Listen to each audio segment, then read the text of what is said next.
Hello and welcome to the Vinyl Sanctuary. My name is Christian and I hope that you will join me in taking refuge in records. So I'm here today with an album review request, and this one's for Michelle, who's a friend of mine who lives over in the United States and has become a much valued musical pen pal over the past several months. Been exchanging a lot of musical recommendations with each other, both old and new. So Michelle, this one's for you, and I do hope that you enjoy what I'm about to tell you, my thoughts and feelings on the album, and that I can serve to do it some justice. So there was a really good selection of albums that Michelle did send over to me to consider, and I did have a number of them in the collection. But the one that I ended up going for was a real favourite of mine, which you'll soon discover over the course of my video. So I'll just show the cover. And that album there is Power, Corruption and Lies by New Order, which was released in 1983 on the Factory Records label, based in Manchester, the northwest of England, and the Factory label was co-founded by Tony Wilson and Alan Erasmus. So there's the front. Here's the back. So, as is now customary with my reviews, I will talk a little bit about the album artwork, and then I'll get into my notes here and share my opinions on the songs. And yeah, really enjoyable experience for me to be listening to an old favourite here. So it's always nice to have a reason to revisit albums which you do particularly enjoy. So this was no exception again. So in terms of a little bit of background on Power, Corruption and Lies, it is, I would consider, to be dance rock and synth pop.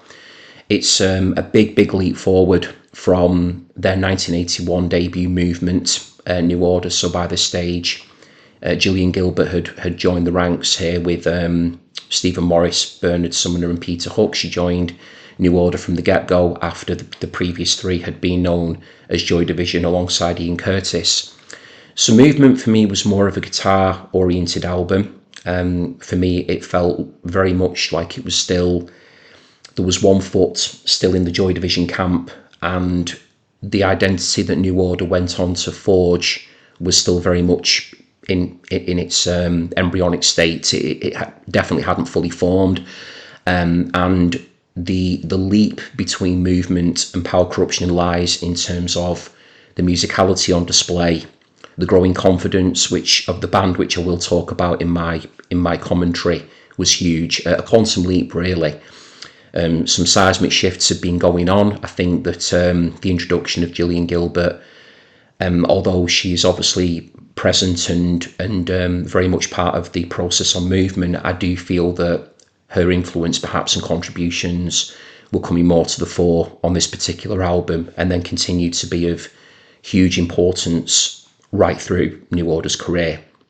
So we're moving from more of a kind of a post-punky, more doomy territory that one would probably associate with Joy Division on Movement, to a more uplifting, slightly more happier, bouncier feel to this one. Some of the songs in particular feel that there is a certain lightness to them compared to what we'd heard on Movement. And bearing in mind this was only 2 years prior, there really is quite a significant piece of work there at play. So going back just to the album cover for a moment. So this is a rendering of a painting called A Basket of Roses, and this was by the French artist Henri Fontaine-Latour, and I do apologise if I've mispronounced the name there. I've done my best with that. I didn't study French or speak French, but that to me is how I would see to pronounce it. And this original painting is actually part of the National Gallery's permanent collection in London. And the design here has been done by the graphic designer Peter Saville, who worked with Factory on so many iconic graphics and front covers and sleeves and designs. I mean, he's an absolutely integral part of the whole Factory story, is Peter Saville. And this is definitely one of his most iconic pieces of work. I mean, he'd already began to cement his reputation with the incredible work he'd done on Joy Division in terms of the aesthetics and visuals of those albums. The Movement cover as well is very striking from 1981, and then we get here this rendering here of an old French painting. So as you can see quite clearly, there is no title on the front cover or the name of the band, and that's because the colours over here, just make sure that I'm getting it in shot, there we go. The colours here are part of a code, and they were actually used to render the name of the band and the title of the album, which then needed to be decoded, and the decoder can actually be found here on the rear cover. Now, regarding the decoder, this could also be found on the Blue Monday and Confusion singles as well, which New Order went on to put out. So there is definitely a bit of a theme there that was created by using that particular device. So it's very, very striking visually, which you would expect with Peter Saville. This for me feels a little more, if you think of like the more sort of ornate renderings that he did, for instance with Closer, you know, where he had this kind of combination of using quite visually arresting images that were very much rooted in the past, as I would say this one is, but then combining them with a very minimalist and very bright, colourful aesthetic, which is on display here. So I always found that really fascinating with Peter Saville's work in his use of shapes and colours, you know, the combination of the two to create these very, very arresting images, which definitely prompt the viewer to take a closer look. And this is before the music's even started to play. So that's a little bit of background on the cover. Another thing that's important that I thought was worth noting was that this album cover in 2010 was selected as one of 10 classic album covers from British artists to be commemorated on a UK postage stamp, which was issued by the Royal Mail. So quite an achievement when you think of all the albums that could have been selected, that this one made the 10. So it did get its own stamp back in 2010. So that's, excuse me, a little bit more information on the cover, and then I'll just show you the inside here. So we have the continuation here of the colours and the code that I've spoken about. So yeah, it's just plain black there. And then with the actual record itself, yeah, that's side A. The catalogue number is Factory 75. And there's the other side as well. So when I'm doing my album review requests, I always show the actual record off, as opposed to when I'm doing the ranking videos where, you know, because there's so many of them, it would add considerable amount of time on, but I always do very much enjoy getting the actual records out so that you can see what they look like. So there's the labels there, again using that sort of spiral effect is so eye-catching and just is a really, really pleasing component for me personally to the overall aesthetic that Peter Saville was going for with the design of the album. Okay, so we've got 8 tracks in total, and it's just over 42 minutes in length. And yeah, I mean, we'll get into it. I've already given a little bit of background in terms of, you know, the players on the record, that I feel like it was a progression from movement. And then there's a little bit of detail there that I've just given about the album itself. I don't think there's anything at the moment that I wanted to mention other than that at this stage of play. But I do think it's important that when I'm talking about New Order, because this is like the early days, I have very much tried to look at the band as they were starting to form. Yes, they'd already had an album behind them by this point as New Order, but I still think that because it was only a few years after the passing of Ian Curtis, I'm just sort of almost playing devil's advocate now, that whether or not people were still hoping or thinking, you know, were they going to return to this Joy Division sort of sound, or, you know, was movement something that was going to represent like a slight detouring, that there was a little bit more of electronic work at play, but maybe were they just going to go back to being a straight up guitar led post-punk band. So what I found really interesting when I was putting my notes together is that, you know, I think it was a very conscious decision from New Order that this sound moving forward with Power, Corruption and Lies would be the beginning of something very, very new, and something that would become a different identity altogether to Joy Division. So I won't keep harking back to that particular point, because I think I've stated that now quite clearly. But I just think for anybody who may be watching this channel or this video who is maybe new to both New Order and Joy Division, I don't think it can be overstated to a great degree just how much of a shift there was in such a short space of time between one very, very seminal band and at this stage in New Order's career, it was the advent, it was the beginning of what would become a seminal band as well. So a very unique group in that way, that you've had two wonderful, wonderful groups, both being birthed from the same, from the same band, and to have such a different sound to them and a different aesthetic and lyrical themes and musical exploration. It really is quite a journey. So we'll go into the notes, and we'll go from there. So the album kicks off with Age of Consent, and I've said here, because I do believe it to be the case,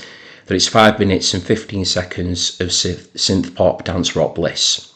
It features one of Peter Hook's most enduring and uplifting bass lines, and I feel that every instrument here contributes perfectly to the overall sound. The drum beat, the guitar notes, both plucked, and the frantic strumming section in there that I really enjoy, where Bernard just lets himself go a little bit. The synth washes, which I assume are being supplied primarily by Julian Gilbert. Everything just coalesces so well, and it just creates a really beautiful, beautiful sound, a great song.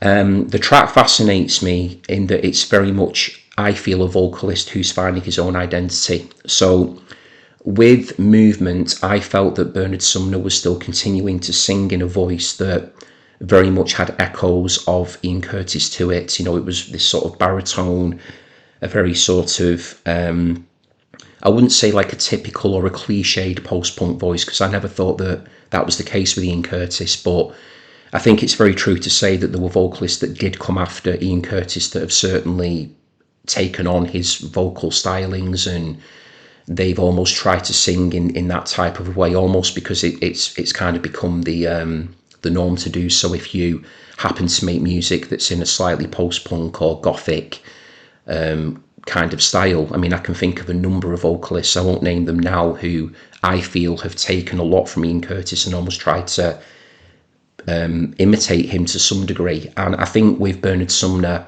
with Movement, I think he found himself or I'm surmising he found himself in a tricky position where he was almost trying to give the fan base of Joy Division with this new band what they were expecting or wanting or had become used to, which was this sort of very deep, this doomed croon, if you will, and almost trying to imitate it to some degree, but obviously not doing it or unable to do it the way that Ian Curtis could or would. And there's no harm or shame in that, because Ian Curtis was Ian Curtis. That was his voice and it belonged to him, and that's what he did. So I think with Age of Consent, I feel that you hear Bernard stepping out of the shadows a little bit with his voice. I feel that the whoops that permeate the song, other than sounding very joyful, I actually think that they're hinting at a growing confidence. So he doesn't sound as much here like he's trying to sound like Ian Curtis. I think he's trying to sound like Bernard Sumner. And what's really interesting about the way New Order's career progressed is that Bernard Sumner's voice became so distinctive. The moment you heard it, there was no denying who you were listening to. So he was actually able, just through trusting himself and going on his own journey, to find a voice that became very much his own. So what's interesting with Age of Consent with Bernard's voice is that it does strain in places, but I feel that the reason that the voice succeeds is because it's earnest. It's actually like you want Bernard to hit those notes when you can hear his voice just wavering a little bit. Is he going to, when he's going a bit higher, will he get there? And you're rooting for him as the listener to hit those notes, because he's delivering it with so much passion, and he's delivering it in a way that you can feel that he's enjoying himself. The voice sounds like it's giving itself over to the vibe that this song is creating, because the drumming throughout it, the bass line that's insistent, it just creates such a joyful atmosphere for me. And it's a brilliant, brilliant opener. I mean, it's one of my favourite track side ones ever, to be honest. And the feelings as well that the band are going through at this moment, and I think are really coming through in the lyrics as well. So it's a truly exceptional opening track, and as much as I love the music, I do feel, for me, the thing that stands out more is the fact that it's the sign of a singer finding himself, which I just think is so lovely in many ways, because that to me is an artist who's allowing himself to begin to feel comfortable and be in his own skin. Okay, so track number 2 we've got is We All Stand, and this one's a little bit slower and darker than Age of Consent. And what's interesting to me personally is that this track has always reminded me of another Manchester-based post-punk band called Magazine, who I'm a big fan of. The bass playing in particular, this is again always just my opinion, it sounds very influenced by Barry Adamson, who was the bass player in Magazine. And I could really imagine Howard Devoto singing this song just from beginning to end. And I've just made a little note here, because one of the lines that Bernard sings, where he sings at the end of the road, in the lyrics to We All Stand, for whatever reason, that bit, whenever I hear it, I always visualise or imagine Howard Devoto singing it. So he'd probably sing it a bit more like, at the end of the road. You know, he had this kind of really interesting way of singing Howard Devoto, where it was kind of singing and speaking to some degree, but I feel that Magazine could have done a brilliant cover of this. And I'd be interested if any other New Order fans out there even know firsthand that it was influenced by Magazine, but for me it's always felt that way.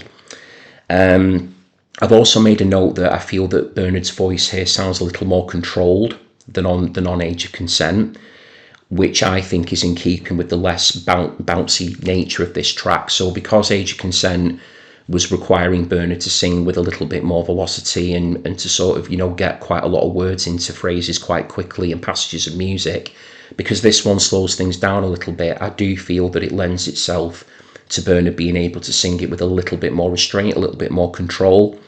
And it's a great mood piece overall, this track. There's a lovely spidery guitar line throughout this track as well, which is something that I would have, again, going back to Magazine, I could definitely imagine John McGeoch coming up with that guitar part. Very simple but very effective.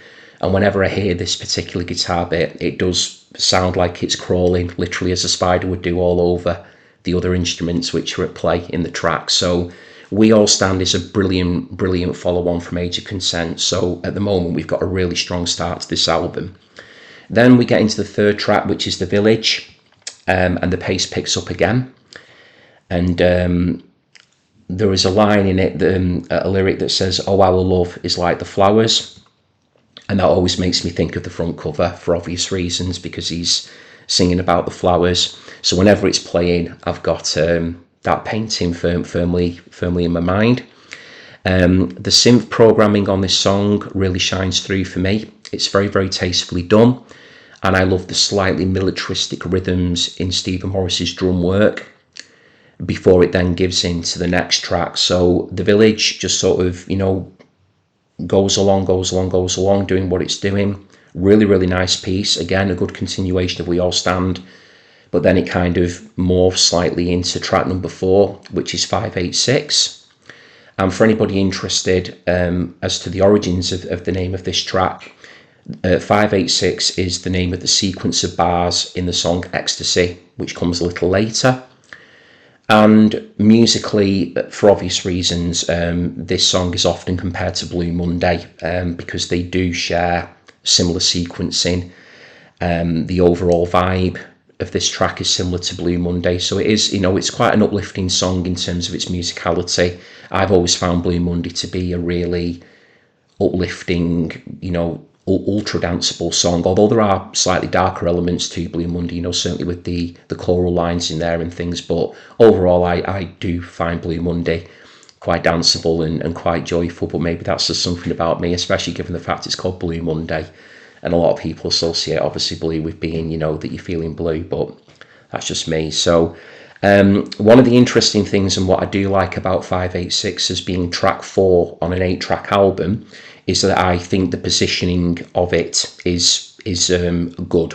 I approve of where it's actually sequenced within the album. It's a very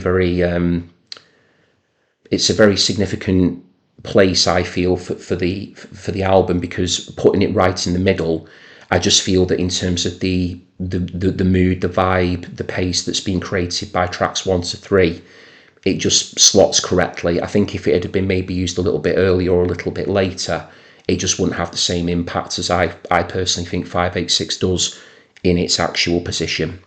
So that was just something that I wanted to mention. And because of it being placed where it is, it brings side 1 to a very satisfying close as well. I've mentioned here in my notes that I do love every track on this album, but 586 is my least favourite on side 1. And if I was to probably be honest and think it through now as I'm talking to you, it may potentially be my least favourite on the whole album. Still enjoy the track a great deal. This for me is an album that doesn't have any duds on it or anything, or any weak tracks. But in terms of, ranking them or scaling them or prioritizing them, whatever word you want to use, there always has to be 1 or 2 that you maybe don't prefer quite as much as another. That's just the case with any album, I think, really, no matter what it happens to be. And I do think that with 586, it's probably my least favourite. My favourite part of the song, though, is with about 10 seconds left. Yes, of its 7.5 minute runtime, I do really like this bit. That's why I'm smiling, because whenever I hear it in my head, I just think it's so clever, whoever's idea it was to do it. The song starts actually grinding to a halt, so it just goes slower and slower and slower, and it's, becoming this staccato like that. And it's almost like it's like the power in batteries running out. It's like something that's just draining away. And I just think it's such a really clever way to not only bring that track to a close, but also side 1. It's almost like we've had all this energy, all this pep and vigour, and we've had these 2 bouncy tracks in The Village and Age of Consent, and then when we get to the end of 586, it's just like that. Just works really, really well. So something that I wanted to mention there. Okay, and then we get into side 2, side B, and wow, what an unbelievable way to open up your second album with this track. I mean, you've already put together a stellar side A, and then we get to the opening on side B, and that track is number 5, track 5, Your Silent Face. I've got 2 words to describe this one: utterly majestic. I really, really do love this song. It's become, without any doubt, one of my all-time favourite New Order songs, and this is a band who I love a great, great deal. New Order are a very special band to me for a number of reasons, both musically, personally. They are just such a mesmerising group, and I'll never ever, I'm not going to say it, I was going to say that I'll never tire of listening to them, but I've used that phrase so often now on this channel. Given that I've only been going a short amount of time, I need to think of something else to say instead. So just pretend, just scratch that I said that I'll never tire of them, although I won't, but I will have to mix it up and come up with another way of describing these groups where I could just listen to them forever. But yeah, going back to Your Silent Face then, it's a stunning song. It really, really is. It's probably, it's my joint favourite on this album with Age of Consent. Although I may possibly probably prefer this one just by the absolute finest of margins. The synth riff in the introduction and throughout the song is beautiful. I feel it's got quite a choral feel to it, that synth line, and there is some really beautiful melodica playing in it as well. So there's this really nice introduction of an instrument sort of coming a little bit from left field. I do believe it's Bernard Sumner who's playing the melodica, and this is probably a good part to just give a refresh of just for any new fans to New Order. So we have Peter Hook on bass guitar, programming duties. I think he did on this as well, some synth work. Then you got Stephen Morris. I think they all did programming and synths on this album. On the drums, Gillian Gilbert on the keyboards, and then Bernard Sumner on vocals and guitar. But they were all helping to spread the work in terms of sequencing and programming and that sort of thing, as far as I'm aware. So yeah, we've got this lovely melodica line that comes in, and then the song, for me personally as well, which might be one of the reasons why I enjoy it as much as I do, is it's actually got my favourite vocal performance on it by Bernard Sumner, because it just sounds again like another step is being taken forward in his own development. And as with Age of Consent, I've noted here that every instrument contributes perfectly. There's no notes out of place whatsoever on Your Silent Face. Everything just comes together as it should. It's the perfect length as well for the song. It's just got this lovely feel to it. You just sort of drift away, almost like a bit of a floating quality to it. And as is now customary on the Vinyl Sanctuary, I do like to throw in film references as and when they pop into my head.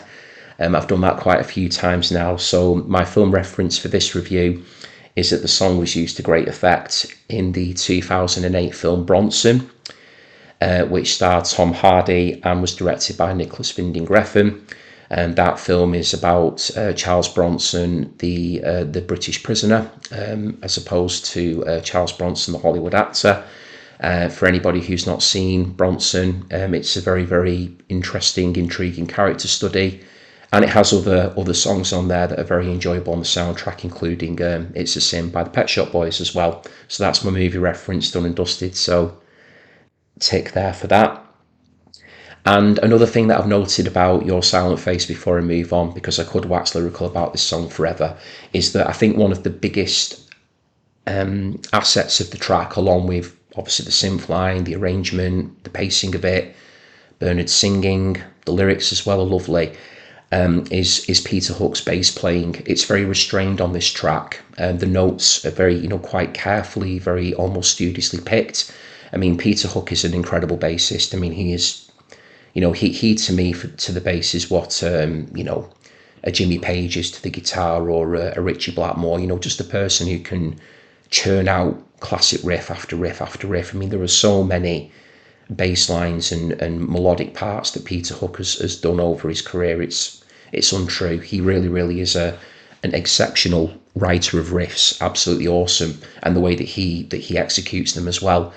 Because with Peter Hook, a lot of it can be about, as important as the notations are of what he's playing, it's the speed in which he plays them. So with Your Silent Face, because he's playing the bass line quite slowly, it just really lends itself to the overall vibe of the track. And it doesn't become front and center, because a lot of the time with Peter Hook's bass playing, he's almost acting like a lead guitar player, which is wonderful. I do enjoy that. That was very much how I saw him with Joy Division. But with New Order, on certain tracks, he was definitely had the musical awareness to know and think, well, I'm playing here for the song, and I'm sure he's always done that. But just to be able to take that step back and let other instruments shine and take the spotlight, I just think was a very shrewd move, not only on Peter Hook's part with the playing, but the band as a whole.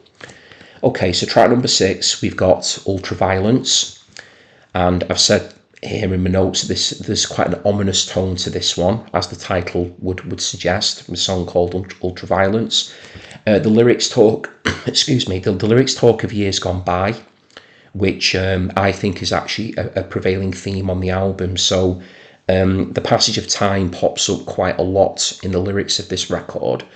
I do wonder sometimes if it's, although there are certain scenarios painted within the lyrics on each track, I do wonder if time was becoming something of utmost importance to the members of New Order, because of the recent experiences that they'd had, and the shedding of one identity and stepping into another. I do often wonder if they felt that, was time against them, or was it going too fast, or were they looking for a reason for time to slow down a little bit?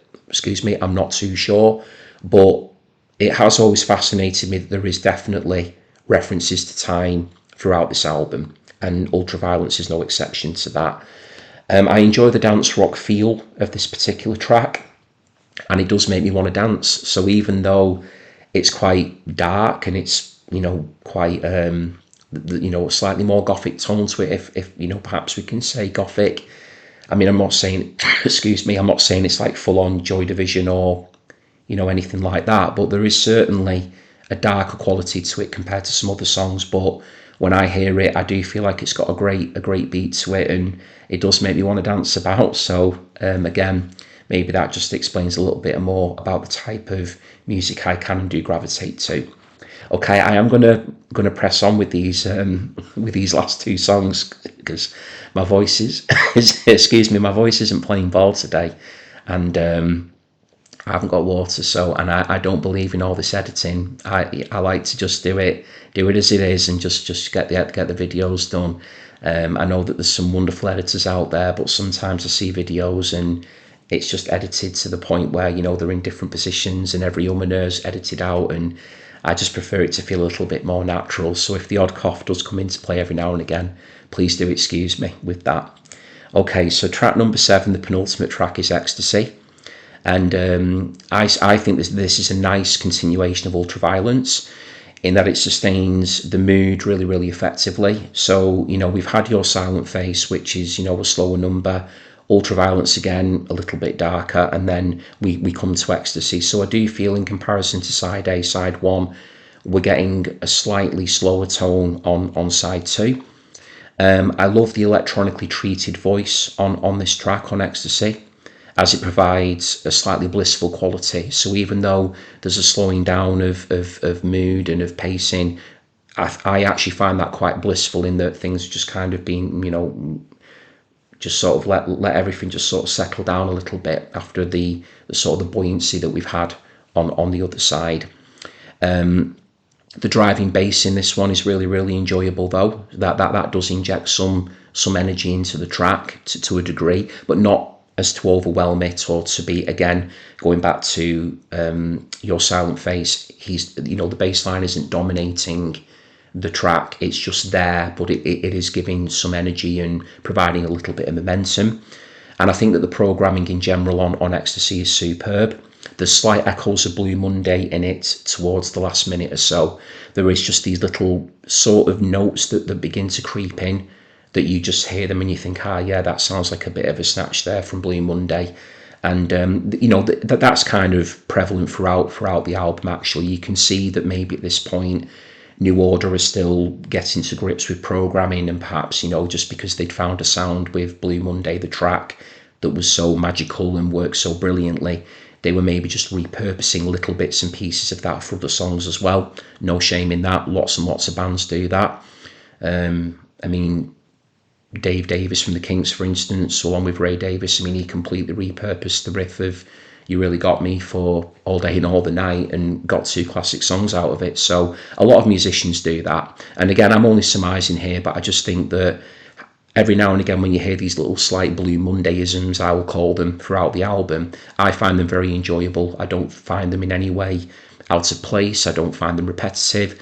I don't find them to be, you know, that it's a band devoid of ideas. I mean, if anything, this is a band now who I think are brimming with ideas, and they're really starting to come into their own, and they're starting to gain in confidence and starting to find this very exciting new sound. And then that brings us now up to the final track, which is Leave Me Alone. Another awesome introductory bass riff here from Peter Hook. This for me is one of my favourite bass lines on the album. I enjoy the guitar part a lot on this one as well, and it still sounds really fresh, this particular track. So I've made a note that regarding the guitar playing in particular from Bernard Sumner, it almost sounds like a blueprint for the style that so many indie bands that followed on in New Order's footsteps would actually go on to emulate. I really, really do. If you listen to the guitar playing in isolation on Leave Me Alone, it sounds like, you know, bands in the 90s, the noughties were doing that type of thing. Very simple playing, but just really effective, really tuneful, very melodic, you know, not noodling or, you know, any sort of, this, you know, not showing off in any way on the guitar, but just creating a succession of notes that just really add texture and quality to the overall vibe of the track. So I've always loved Bernard Sumner's playing because it's always been about substance with him over style, which I really, really like. I've also said that along with Your Silent Face, Bernard Sumner sounds assured in his vocals. He's hitting the slightly higher register vocally with a bit more confidence and clarity. And the vocals laid on this album are, I feel, I've got here, the foundation that he needed to build upon in order to keep going in the direction that he did. So over the course of the album, we've had him with Age of Consent, where there's definitely a little bit of confidence present because he sounds relaxed. He sounds, with the little whoops I mentioned, and you can tell that he's really going for it, the way that he's singing it, but there's still there's still a little bit of a rawness to the voice in terms of, maybe he's not quite perfected hitting the key the way that he would like to, the note that he would like to, or being able to sustain it or control it. But over the course of the album, I just feel that the voice gets stronger and stronger. It really, really does. Now, whether that was a conscious decision by the band in terms of wanting that to be the case, I'm not really sure, but all I can say that the sequencing of the record for me is absolutely spot on. It's a lovely album closer. I do really, really feel that about Leave Me Alone. And it's got a slight softness to the track as well, which I enjoy, and I do think that it is cementing, or rather making a very, very bold statement that this is a huge leap forward from Movement, which takes me full circle right back to what I was saying at the start of the video. So this album was met with widespread acclaim. It's gone on now to be considered not only one of the greatest albums of the 80s, but one of the greatest albums of all time. Everything down to its packaging is instantly memorable. It's got so many fans. There's so many people that I know, love and respect, who are huge, huge fans, not only of New Order, but of this album as well. And I certainly count myself amongst those people, that I do love this album very much. So in terms of my conclusion and summing up, I do think it's a masterpiece. I think it's one of the best albums of the early 80s for sure. And 1983 for me personally is a very, very strong year. There were some truly, truly excellent albums that came out in 1983. And for me, Power, Corruption and Lies is definitely top tier. It's really, really up there. I think it continues to age incredibly well. I feel that it's still picking up fans, which is lovely. I think there's people now that are appreciating what New Order were doing with this particular album, and at what stage they were in their own development. And the wonderful thing with them is that they just can continue to go on and produce arguably even better albums. I mean, that's all subjective. For a lot of people, this is their favourite New Order album, and I think if push came to shove and I was asked on the spot what my favourite New Order album is, then as much as I love a lot of the others, I do think I would be saying Power, Corruption and Lies as well. So that's my take on the record. That's my thoughts and feelings committed to video for the channel. So Michelle, I really, really do hope that you enjoyed what I had to say. I apologise again to people for the slight vocal issues there every now and again, but I'm pleased that I got through it. I'm happy that I did, and I'm going to be back again soon doing another review request. I've got a few more to work through, and I'm doing them in order of when I received them. So please don't worry, everybody, for people that are still waiting. I've not forgotten about them. I've just had the best of series that I finished in between. So if you've enjoyed what I've done today and you've liked what I had to say, and you would maybe like to subscribe to my channel if you haven't done so already, I would really appreciate it if you did. That would mean an awful lot. The channel is still continuing to grow, so any support that people can give is a huge boost for me, and something that I really do value. If you enjoyed the video and you would like to give it a thumbs up, then that's an option as well, something that would mean a lot to me if you did that. And if you do choose to subscribe and you want to be kept up to date with music and things that I'm doing, videos and anything that's landing, then you can click the notification bell, and that will ensure that you don't miss anything as and when it drops. So thank you very much, everybody, for your time and attention. I really enjoyed listening to Power, Corruption and Lies again, and until next time, goodbye.